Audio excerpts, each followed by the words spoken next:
नमस्कार, सगरमाथा प्राइम समाचारमा स्वागत छ। म जयन्ती पुडासैनी। नमस्कार, म मेनुका श्रेष्ठ। सुरुमा प्रमुख समाचार।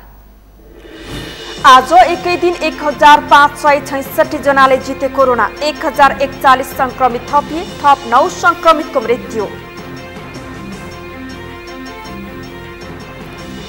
संक्रमितको उपचार गराउने टेकु अस्पताल अहिलेसम्मकै सुरक्षित।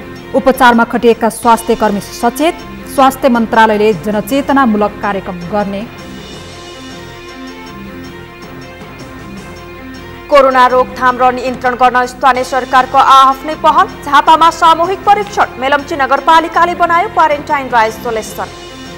वामदेवलाई राष्ट्रिय सभामा पठाउने सचिवालय निर्णयपछि नेकपाको विवाद मत्थर हुँदै निर्णय कार्यान्वयन हुनेमा नेताहरूबाट आशंका। र इजिप्टले जितेको अफ्रिका कप अफ नेसन्सको उपाधिको ट्रफी चोरी, खोजी गर्दा नभेटिएको इजिप्ट फुटबल फेडरेसनको भनाई।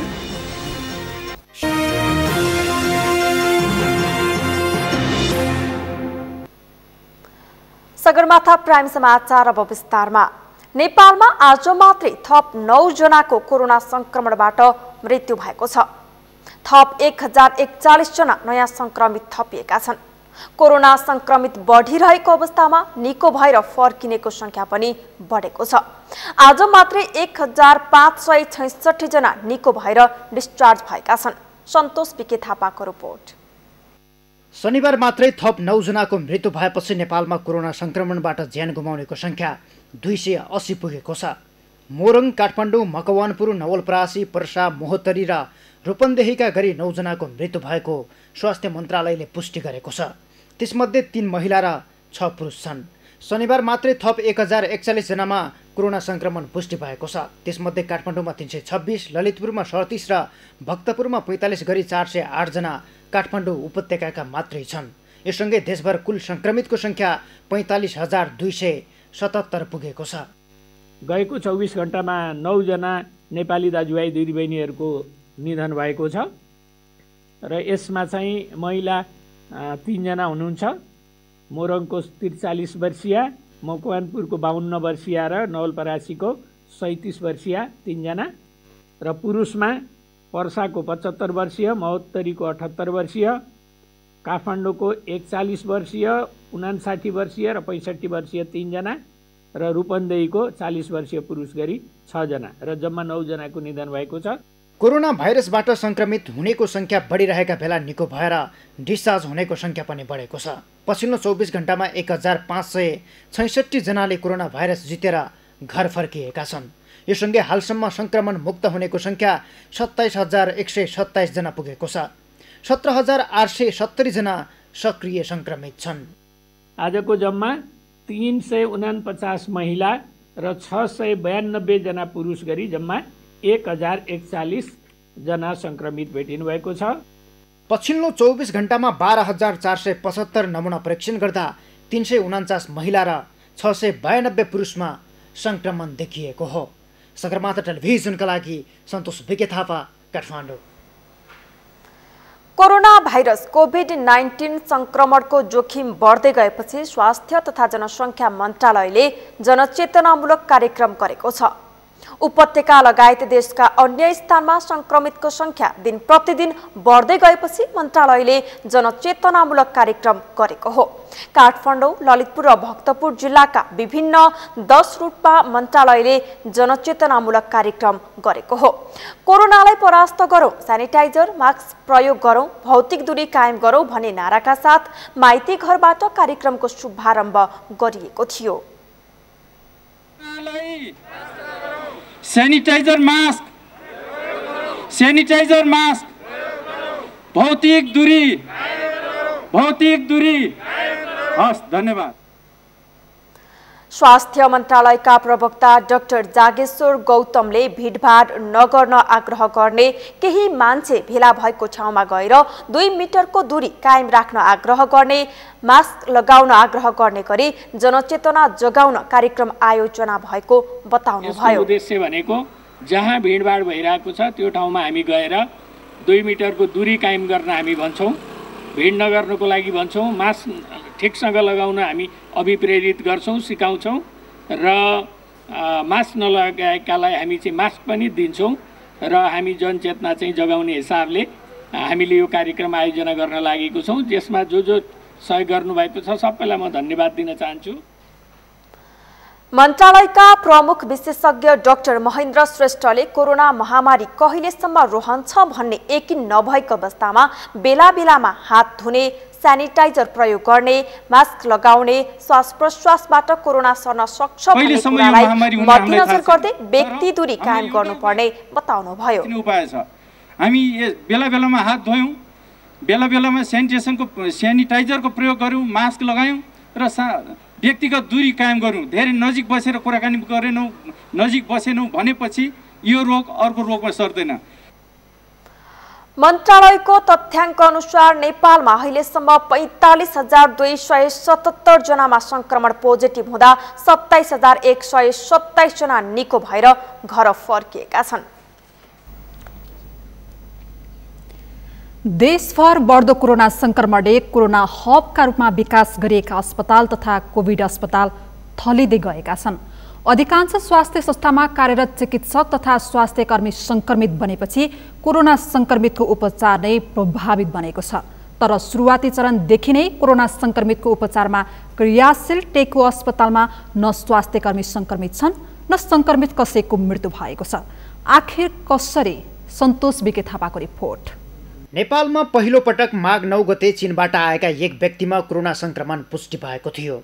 चैत 10 गते भने कतारबाट आएकी एक युवतीमा पुनः अर्को संक्रमण भयो। यी दुवैजनाको शुक्रराज टर्पिकल तथा सरुवारोग अस्पताल टेकुमा सफल उपचार भयो। त्यसयता निरन्तर यो अस्पतालले कोरोना विशेष अस्पतालका रूपमा संक्रमितको उपचार गर्दै आएको छ। 7 महिना यता यो अस्पतालमा न कुनै स्वास्थ्यकर्मी संक्रमित हुनु परेको छ, न कुनै संक्रमित बिरामीले ज्यान गुमाएका छन्। कोरोना विशेष अस्पतालमा परिणत भएपछि फेरिएको काम गर्ने शैली र व्यवस्थापनले यो अस्पतालमा बिरामी र स्वास्थ्यकर्मी सुरक्षित बनेका छन्। पुरानो अस्पताल पनि हो र अहिले सबैले चाहिँ एउटा चाहिँ हेलाको दृष्टिकोणले हेरेको अस्पताल हो। अब कोभिड-19 भइसकेको पेन्डेमिक भइसकेपछि सरकारले यसलाई डेडिकेटेड अस्पताल बनाउने भनिसकेपछि अहिले यसको संरचना निकै परिवर्तन भएको छ। पहिलेको जस्तो अस्पताल होइन, यसमा धेरै परिवर्तनहरू देखिसक्नु भएको छ। यसमा चाहिँ अक्सिजन प्लान्टदेखि लिएर नेगेटिभ प्रेसर रुम, हेपा फिल्टरदेखि लिएर सबै ठाउँहरूमा यो चाहिँ वासिङ मेसिनदेखि लिएर अटोक्लेभ सबै सिस्टम्सहरू चाहिँ अलि इन्स्टल भइसकेको अवस्था हो। त्यसले गर्दाखेरि हामीलाई एकदमै सहज पनि भएको छ। पिपीका कुराहरू एकदमै ध्यान दिएका छौँ र अस्पतालको आइपी प्र्याक्टिसेसमा हामीले धेरै ध्यान दिएका छौँ।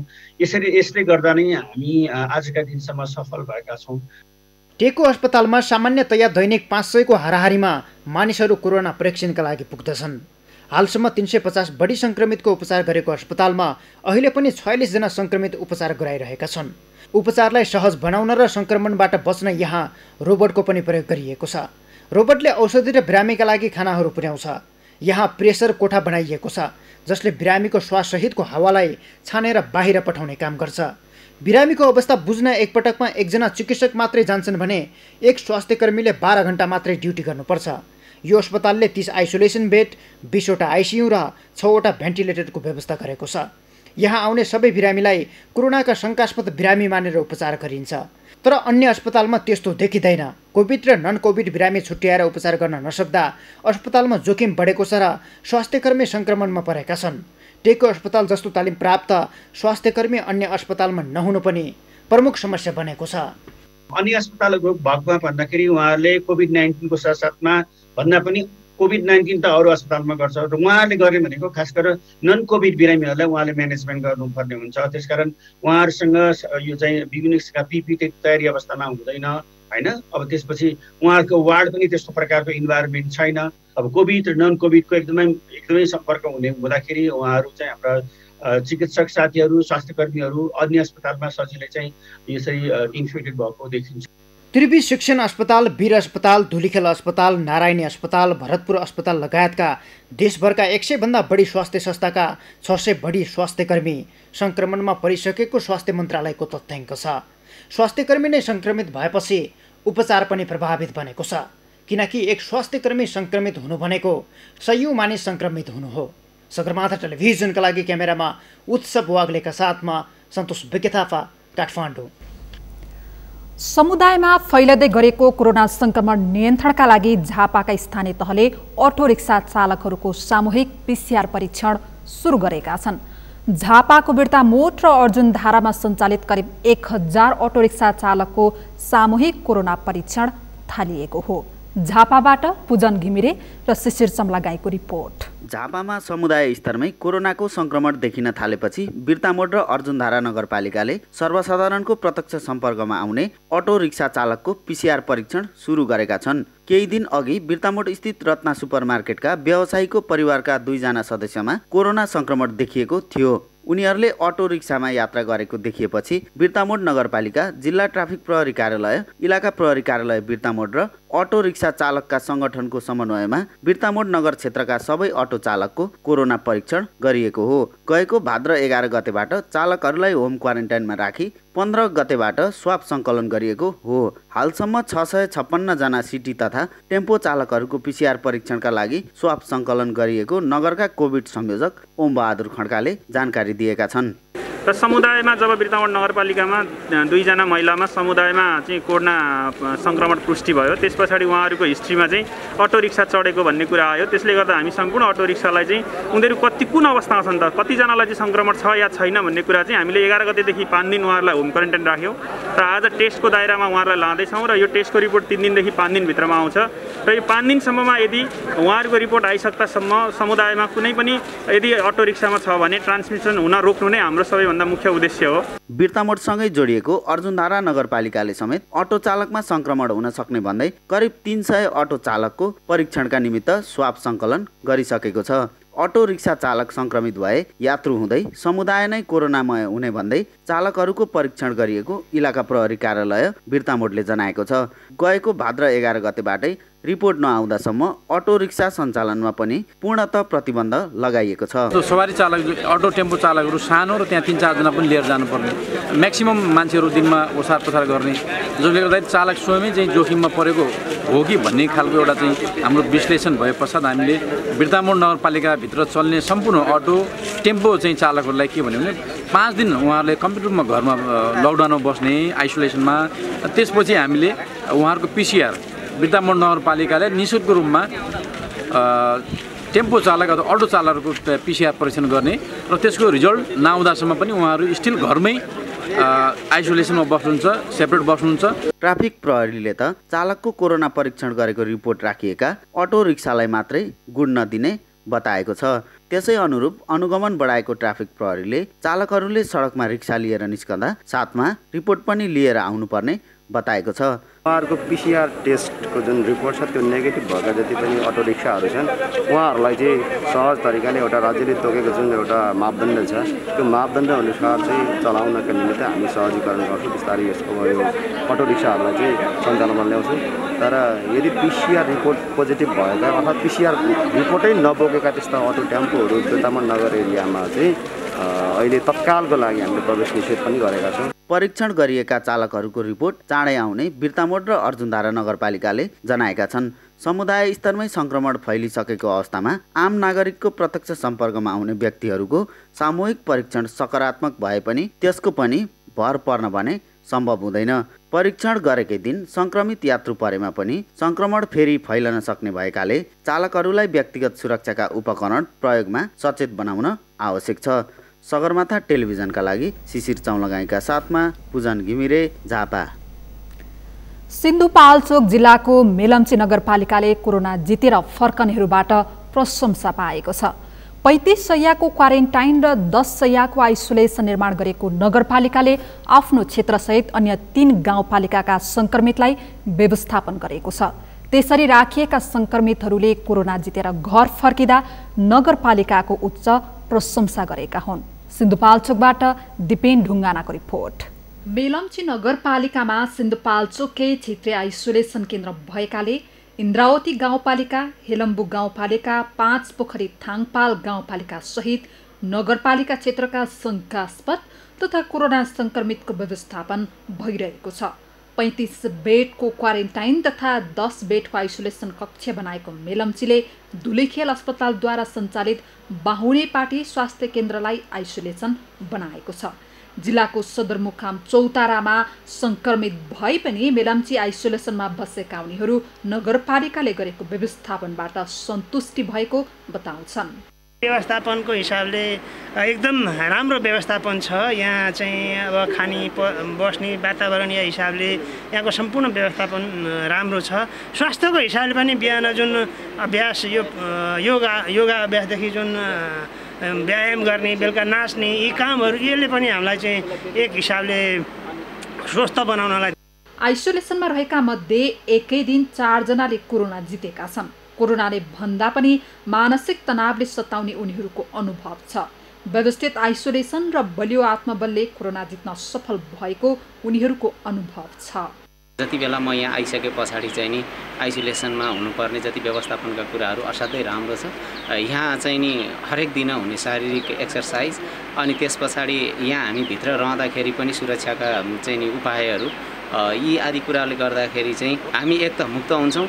इनकेस कसैलाई सङ्क्रमित भइहाल्यो भने पनि सामाजिक सद्भाव कायम गर्ने र यसको उपचार भनेको चाहिँ सामाजिक सद्भाव नै हो।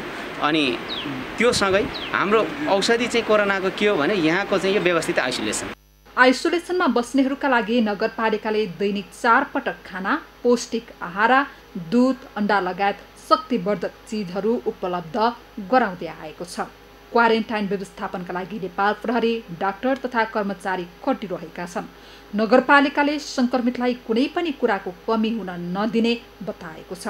आइसोलेसनमा बस्ने साथीहरूको लागि चाहिँ दुधको पनि व्यवस्थापन गर्नुपर्छ भनेर दुध खुवाउने त्यो कुराहरू पनि गरिराखेका छौँ। र अरू चाहिँ हाम्रो भान्सेहरू हुनुहुन्छ, उहाँहरूले झर्को नमानिकन उहाँहरूलाई चाहिँ तातो पानी तताएर दिने, बेसार पानी पकाएर खुवाउने कुराहरू, यस्तो कुराहरू पनि हामीले सुरुदेखि चाहिँ गरिराखेका छौँ र त्यो निरन्तर छ। अहिले चाहिँ उहाँहरूले आफैले पानी तताएर खाने व्यवस्थापनको लागि एउटा चाहिँ पानी तताउने हामीले इलेक्ट्रिक जग पनि व्यवस्थापन गरेका छौँ। एकजनालाई एउटा जग पनि व्यवस्थापन गरेका छौँ। कोरोना लगायत अन्य जुनसुकै रोग जित्न पनि आत्मविश्वास आवश्यक छ। महामारीको रूपमा फैलिरहेको कोरोना भाइरसलाई रोकथामका लागि पनि व्यक्ति आफूमा सचेतनासँगै संक्रमण जित्न आत्मविश्वास आवश्यक छ। सुगरमाथा टेलिभिजनका लागि दिपिन ढुङ्गाना, सिन्धुपाल्चोक। ललितपुरका विभिन्न ठाउँमा भाद्र 26 गतेसम्म 5 जना भन्दा धेरै मानिस भेला हुन निषेध गरिएको छ। मचिन्द्रनाथको रथ तान्ने विवादपछि जिल्ला प्रशासन कार्यालय ललितपुरमा मानिसहरूलाई भेला हुन रोक लगाइएको हो। रातो मचिन्द्रनाथ रथ रहेको आसपास क्षेत्र पूर्व मदन स्मारक स्कुल अगाडिको चोक, पश्चिम ललितपुर महानगरपालिका कार्यालय, दक्षिण सेन्ट जेभियर्स स्कुल अगाडिको चोक र उत्तर बकुण्डोल चोकमा भेला वा जम्मा हुन नपाइने प्रशासन कार्यालयले जनाएको छ। यस्तै मिननाथको रथ रहेको आसपास क्षेत्र पूर्व मङ्गलबजार चोक, पश्चिम मदन स्मारक स्कुल अगाडिको चोक, दक्षिण पूर्व चण्डी मन्दिर र उत्तर पिम्बहालसम्म भेला जम्मा हुन नपाइने पनि प्रशासनले जनाएको छ। निषेधाज्ञाका बीच बिहिबार रातो मचिन्द्रनाथको रथ तान्ने क्रममा प्रहरी र केही युवाहरू बीच झडप भएको थियो भने शुक्रबार जिल्ला प्रशासन कार्यालय ललितपुरले ललितपुर महानगरभित्र कर्फ्यू आदेश जारी गरेको थियो। सगरमाथा प्राइम समाचारमा अब एकैछिन विश्रामपछि वामदेवलाई राष्ट्रिय सभामा पठाउने सचिवालय निर्णयपछि नेकपाको विवाद मत्थर हुँदै निर्णय कार्यान्वयन हुनेमा नेताहरूबाट आशंका। बाराको कलैया उपमहानगरपालिकाले विपन्न परिवारलाई बाँडेको राहत दाल कुहिएको पाइयो। जनस्वास्थ्यमा खेलबाड हुने काम नगर्न सुझाव। र गिटी बिक्न छाडेपछि कैलालीको गोदावरी नौका स्थानीय समस्यामा साँझ बिहानको छाक टार्नै सकस। 4 महिनादेखि भोगभोगे काम।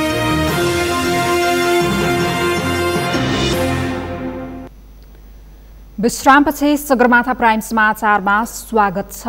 अब बाँकी समाचार। नेकपा सचिवालय बैठकले राष्ट्रिय सभाको रिक्त सदस्य पदमा उपाध्यक्ष वामदेव गौतमलाई पठाउने निर्णय गरेपछि नेकपा विवाद मत्थर हुने देखिएको छ। तर यसअघि पनि नेकपाले गौतमलाई राष्ट्रिय सभामा पठाउने निर्णय गरेको भए पनि कार्यान्वयन नभएका बेला सचिवालयले दोस्रो पटक निर्णय गरेको भए पनि कार्यान्वयन हुनेमा भने शंका कायमै छ। अमृतराज काफ्रेको रिपोर्ट। लामो रस्साकसीपछि नेकपा सचिवालय बैठकले उपाध्यक्ष वामदेव गौतमलाई राष्ट्रिय सभाको रिक्त पदमा पठाउने निर्णय गर्दै कार्यान्वयनका लागि सरकारलाई आग्रह गर्ने निर्णय गरेको थियो। तर शुक्रबार बसेको मन्त्री परिषद बैठकले गौतमलाई राष्ट्रिय सभामा पठाउने विषयमा छलफलसम्म गरेन। यसअघि पनि नेकपा सचिवालय बैठकले गौतमलाई राष्ट्रिय सभा सदस्य बनाउने निर्णय गरेको भए पनि सरकारले कार्यान्वयन नगरेका कारण नेकपाभित्र समस्या देखिएको थियो। नेकपाभित्रको विवाद उत्कर्षमा पुगेका बेला विवाद समाधानका लागि कार्यदल गठन भएको र कार्यदलले समेत कार्य विभाजनमा स्पष्ट हुनुपर्ने र पार्टीको निर्णय सरकारले कार्यान्वयन गर्नुपर्ने सुझाव दिएको थियो।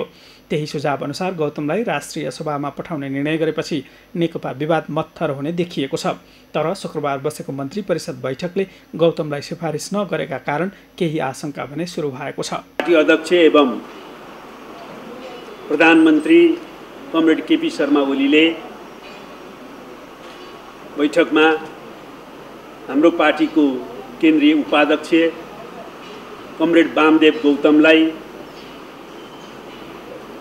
राष्ट्रपतिज्यूबाट मनोनित गरिने राष्ट्रिय सभाको एक रिक्त सदस्य पदमा मन्त्री परिषदले मनोनयनका लागि राष्ट्रपति समक्ष सिफारिस गर्ने निर्णयमा सरकार पुगेको जानकारी पनि गराउनुभयो। गौतमलाई राष्ट्रिय सभामा पठाउने नेकपाले निर्णय गरेसँगै अर्थमन्त्री डाक्टर युवराज खतिवडाले राजीनामा दिइसकेका छन्। खतिवडाको कार्यकाल सकिएका कारण उनले राजीनामा दिएपछि प्रधानमन्त्री केपी शर्मा ओलीले नै अर्थ मन्त्रालय आफ्नै मातहतमा राखेको र फेरि खतिवडा नै दोहोरिन सक्ने आकलन समेत सुरु भएको छ। त्यसका लागि नेकपाकै राष्ट्रिय सभा सदस्य रामनारायण बिडारीलाई राजीनामा गराएर फेरि खतिवडालाई पनि राष्ट्रिय सभा सदस्य बनाउन लागेको समेत नेकपाकै कतिपय नेताहरूले बताएका छन्। यस्तोमा राजीनामा दिएका खतिवडाले समेत मन्त्री पदमा नरहे पनि सरकारलाई सहयोग गर्ने बताइसकेका छन्। मेरो निष्ठा, ज्ञान र अनुभवको आधारले मैले यहाँसम्मको जिम्मेवारी पाएको हुँ। त्यसको लागि म सामान्य प्रधानमन्त्रीलाई फेरि पनि म आभार प्रकट गर्दछु। त्यो जिम्मेवारी मैले प्राप्त गरेको, त्यसलाई मैले इमान्दारीपूर्वक मसँग भएको ज्ञान र अनुभवलाई निष्ठापूर्वक निर्वाह गरेको छु भन्ने मलाई लाग्छ र भोलिका दिनमा पनि सरकार बाहिर पनि मैले त्यसलाई निर्वाह गर्छु। मान्छेको निष्ठा, अनुशासन भन्ने कुरा चाहिँ जीवन पर्यन्तको कुरा हो। पदमा रहँदा र नरहँदाको भन्ने विषय होइन। यो जीवन पर्यन्त अभ्यास गर्ने कुरा हो। म त्यो अभ्यासमै रहन्छु। नेकपाभित्रको शक्ति सन्तुलनमा उपाध्यक्ष गौतम महत्त्वपूर्ण देखिएका कारण उनलाई समेत सरकारमा सहभागी गराउने विषयमा समेत नेकपाभित्र छलफल जारी छ। तर संविधानका कतिपय प्रावधानले गौतमलाई मन्त्री बनाउन नमिल्ने भनेर चर्चा समेत सुरु भएको छ। जे भए पनि गौतमलाई राष्ट्रिय सभामा लैजाने निर्णय कार्यान्वयन हुँदा नेकपा विवाद भने मत्थर हुने देखिएको छ। सगरमाथा टेलिभिजनका लागि क्यामेरामा सुरेन्द्र राउतका साथमा अमृतराज काफले, काठमाडौँ। कोरोना संक्रमण न्यूनीकरण गर्न जारी लकडाउन र लगत्तैको निषेध आदेशले सर्वसाधारण घर बाहिर निस्कन पाएका छैनन्। यही अवस्थाले दैनिक उपभोग्य वस्तु र अत्यावश्यक वस्तुको अभाव पूर्ति गर्न अनलाइन आधारित व्यवसायको महत्त्व बढ्दै गएको छ।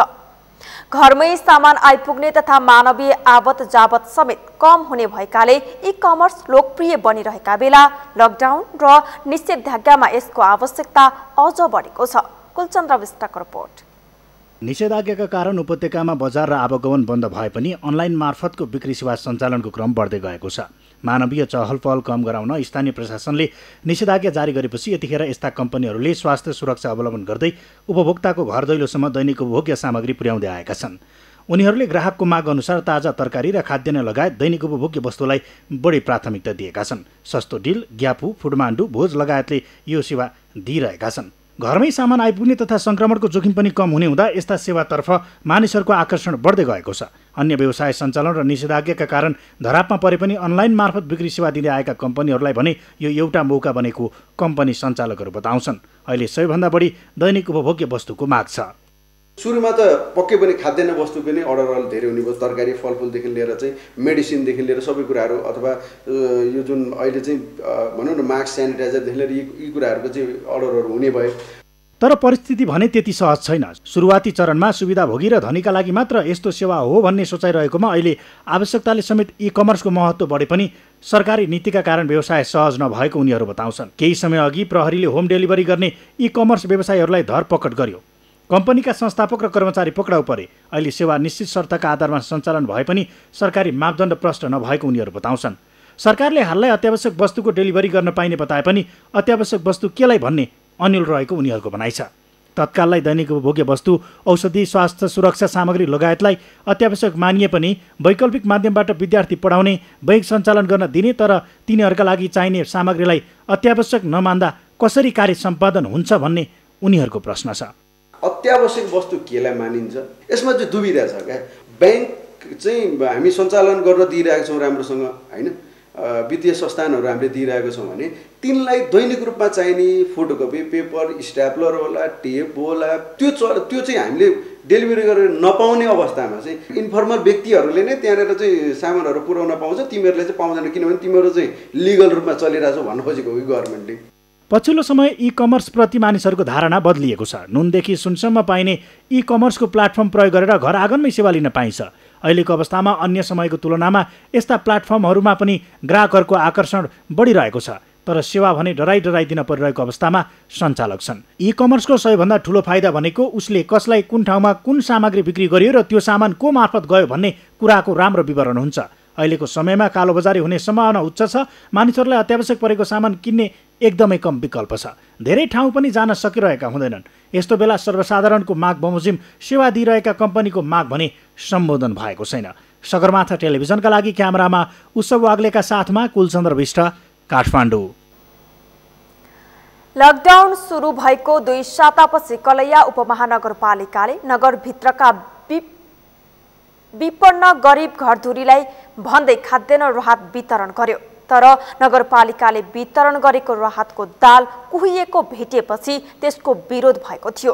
विरोधपछि कलैया उपमहानगरपालिकाका नगर प्रमुख राजेश राय यादव र 8 जना वडा अध्यक्ष सहित 13 जनालाई बारा प्रहरीले पक्राउ गरेको थियो।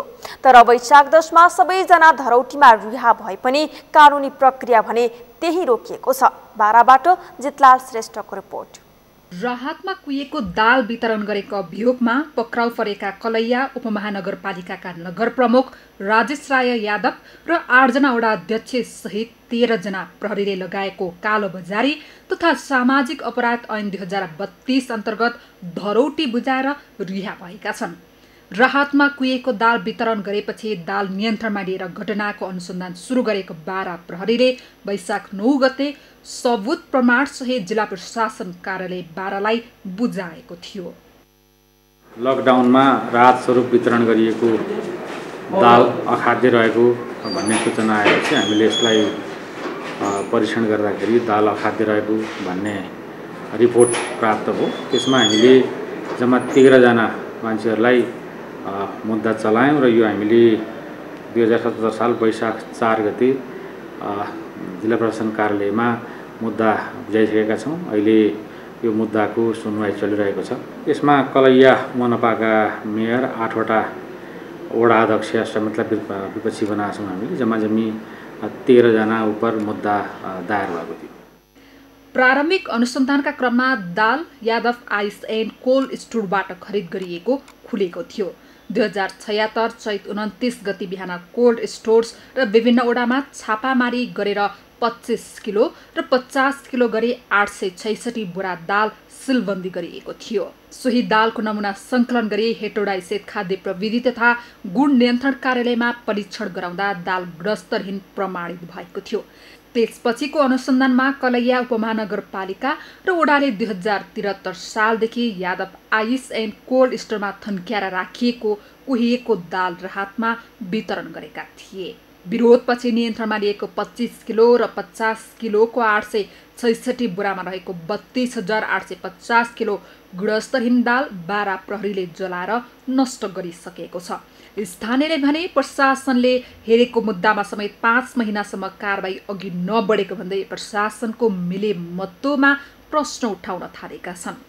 कारबाहीको लागि बारम्बार माग उठाउँदाखेरि अब के कति कारणले अब प्रशासनमा अब के कति कारणले उहाँहरूले कारबाही अगाडि बढाउनु भएको छैन।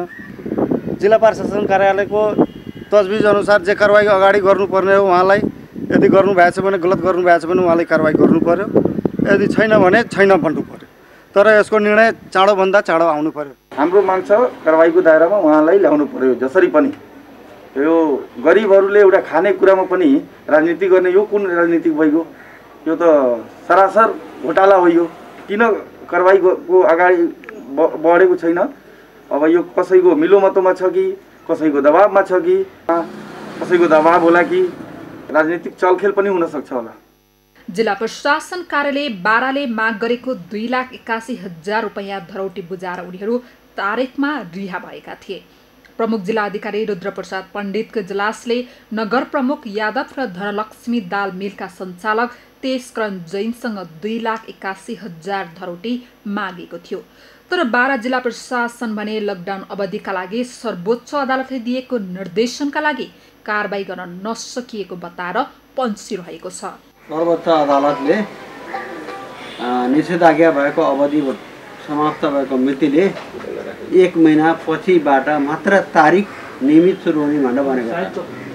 तिनीहरू तारिखमा नियमित भइसकेपछि अनुसन्धान भइरहेको विषयवस्तु, साक्षी गवाह बुझ्न बाँकी रहेको विषयवस्तु, विचाराधीन विषय भएको विषयवस्तु टुङ्गो लागेको छैन, अनुसन्धानको विषय टुङ्गो लागेको छैन।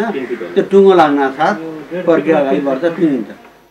नगर प्रमुख यादवका काकाको छोरा रोशन भनिने Rabindra Yadav ice and cold स्टोरका मुन्सी बच्चु दास भनिने बच्चु यादव, कृष्ण प्रसाद यादव कलैया वडा नम्बर 27 का वडा अध्यक्ष रियाजुल अन्सारी, वडा नम्बर 1 का वडा अध्यक्ष हरिओम प्रसाद सोनार, वडा नम्बर 7 का अध्यक्ष सैफुल्लाह मिया अन्सारी, वडा नम्बर 11 का अध्यक्ष सर्वनारायण चौधरी, वडा नम्बर 13 का अध्यक्ष राजन प्रसाद कुर्मी, वडा नम्बर 26 का महेश शाहसँग जनही 60,000 धरौटी उठाइएको छ। धरौटीमा रिहा भएको 5 महिनासम्म कारबाही नहुँदा भने प्रशासनकै शाखमा प्रश्न उठेको छ। सगरमाथा टेलिभिजनका लागि बाराबाट जितलाल श्रेष्ठको रिपोर्ट।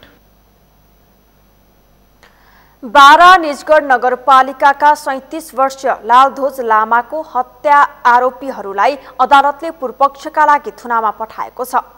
हत्यामा संलग्न भएका आरोपित 3 जना पुरुष र 1 जना महिलालाई जिल्ला अदालत बाराले पूर्वपक्षका लागि थुनामा राख्न आदेश दिएको हो। पीडित परिवारको किटानी जाहेरीको आधारमा उनीहरूलाई पक्राउ गरी लामो अनुसन्धानपछि यही भदौ 17 गते जिल्ला प्रहरी कार्यालय बाराले मुद्दा दायर गरेको थियो।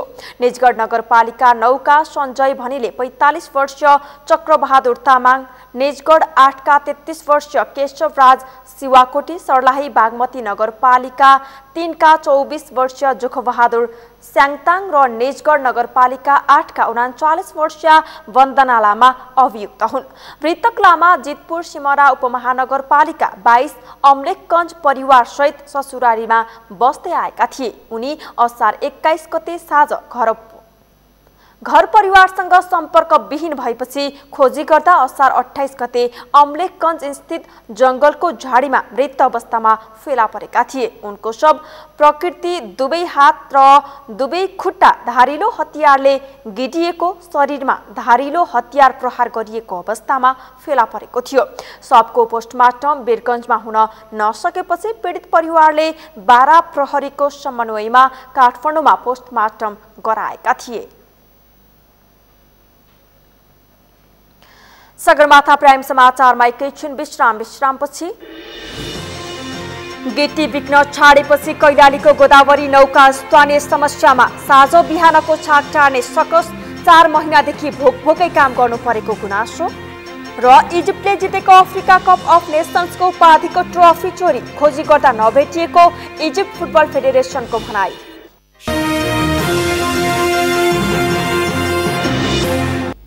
अब पालो अर्थ समाचारको।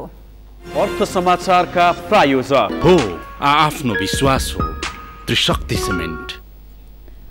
कैलालीको गोदावरी नगरपालिका 9 मा रहेको खुटिया नदी किनारामा गिटी कुटेर जीविका चलाउने नागरिकहरू समस्यामा परेका छन्। बाटो खुल्छ र गिट्टी बेचौला भने आसमा गिट्टी कुटेर थुपारेर बसेका उनीहरूको गिट्टी अहिलेसम्म बिक्री भएको छैन। गत वर्षभन्दा आधा मूल्यमै बेचेर आफ्नो गुजारा चलाउन खोज्दा समेत गिट्टी बिक्री नहुँदा उनीहरूलाई साँझ बिहानको छाक टार्न समेत मुस्किल भएको छ। कैलालीबाट दिनेश विष्टको रिपोर्ट। कैलालीको गोदावरी नगरपालिका 9 मा रहेको खुटिया नदीमा वर्षौंदेखि गिट्टी बेचेर नै जीवन निर्वाह गर्दै आएका नागरिकहरू समस्यामा परेका छन्। आर्थिक अवस्था कमजोर भएर गिटी कुट्ने र त्यसबाट आएको पैसाले गुजारा गर्नेहरू लामो लकडाउनका कारण झनै समस्यामा छन्। लकडाउन खुलेपछि विकास निर्माणका कामदेखि व्यक्तिगत निर्माणका काममा गिटी खरिद गर्न आउँछन् भन्ने आशामा बसेका छन्।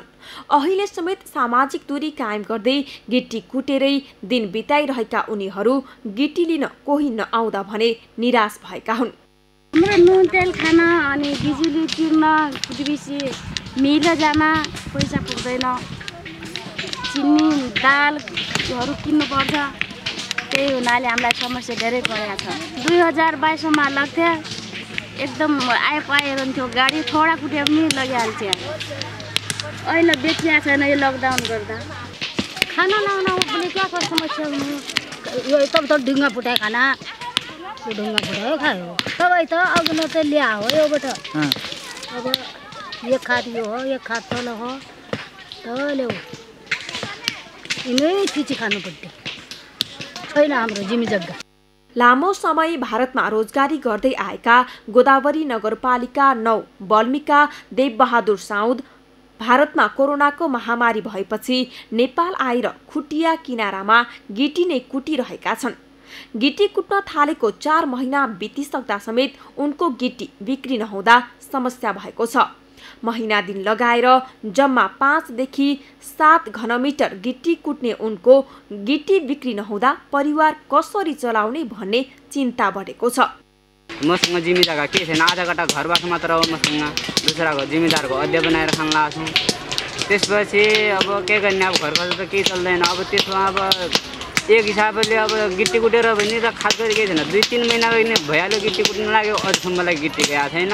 खुटिया किनारामा बस्ने अधिकांश नागरिकको आम्दानीको स्रोत यही ढुङ्गा हो। तर सरकारले लकडाउनका बेला राहतको नाममा सोधपुछ बाहेक केही नगरेपछि उनीहरूका समस्या समाधान हुन सकेको छैन। खुटिया नदी छेउमै बसोबास गर्दै आएकाहरूको सम्पत्ति भनेकै सानो झुप्पडी बाहेक केही छैन।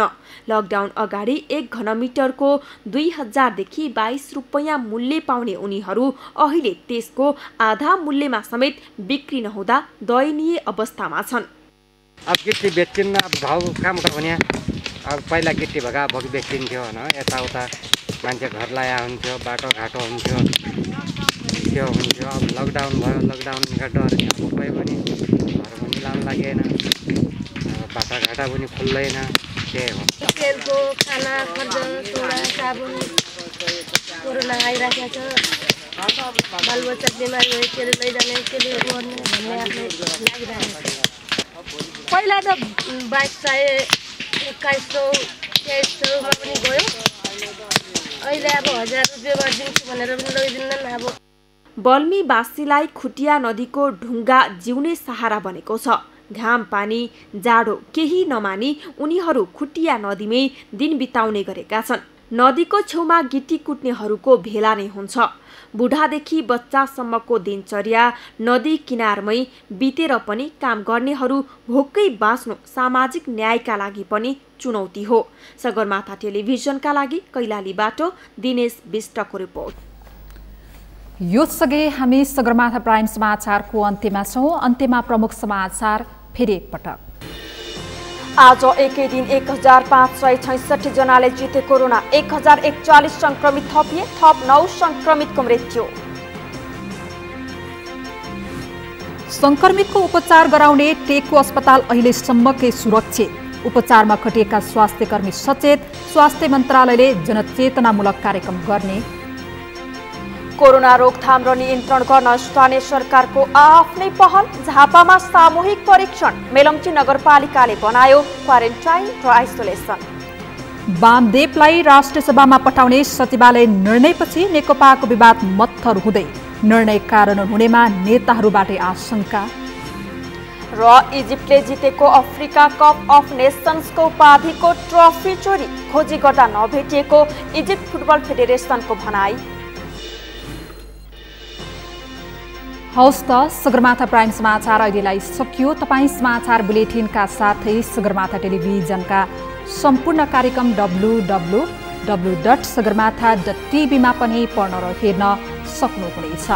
साथै युट्युबमा youtube.com/सगरमाथा टिभी नेपालमा हेर्न सक्नुहुनेछ। साथै तपाईँ हामीलाई फेसबुकमा पनि facebook.com/STV नेपालमा फलो गर्न सक्नुहुनेछ। समाचारको शिखर नेपालको गौरव नेपालको पहिलो न्युज च्यानल सगरमाथा टेलिभिजन हेर्दै गर्नुहोला। नमस्कार।